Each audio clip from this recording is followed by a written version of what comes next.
Everyone,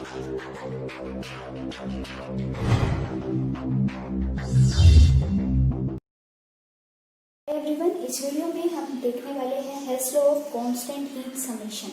देखिए, Hess law जो है वो इस चीज पर डिपेंड करता है कि किसी सिस्टम ने कितना हीट को एब्जॉर्ब किया और कितना इवोल्व किया।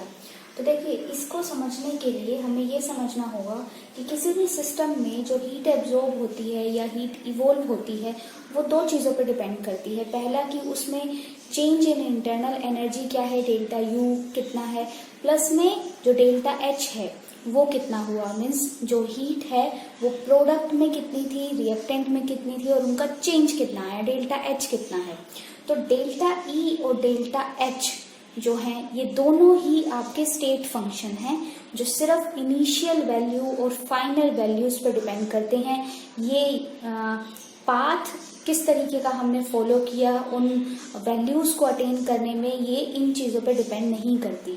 तो जो आपकी हीट एब्जॉर्ब या इवोल्व है वो भी आपका स्टेट फंक्शन होना चाहिए, क्योंकि वो जिन दो क्वांटिटीज पर डिपेंड करती है, जैसे मैंने बताया डेल्टा यू और डेल्टा एच, वो दोनों ही स्टेट फंक्शन है, तो ये भी एक स्टेट फंक्शन ही होगा।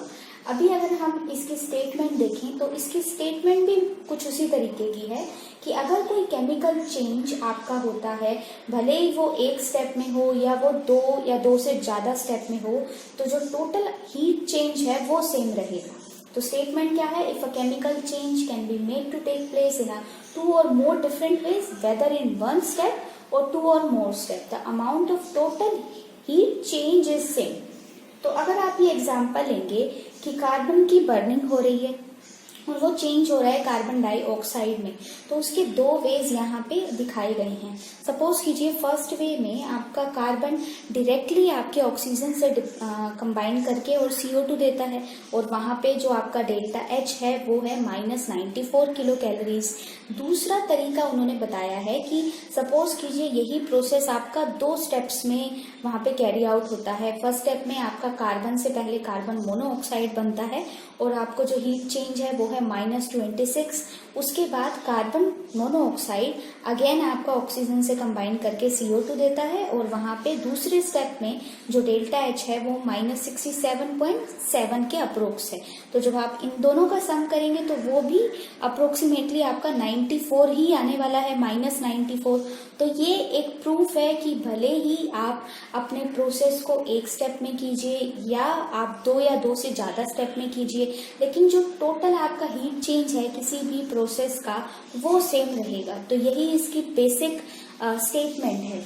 अभी देखिए, हेस लॉ जो है इसकी एप्लीकेशन है कि ये हीट ऑफ फॉर्मेशन की डिटर्मिनेशन कर देता है उन सब्सटेंसेस की, जैसे कि कार्बन मोनोऑक्साइड है, बेंजीन है, जिनका हम एक्सपेरिमेंटली जो हीट चेंज है वो मेजर नहीं कर पाते।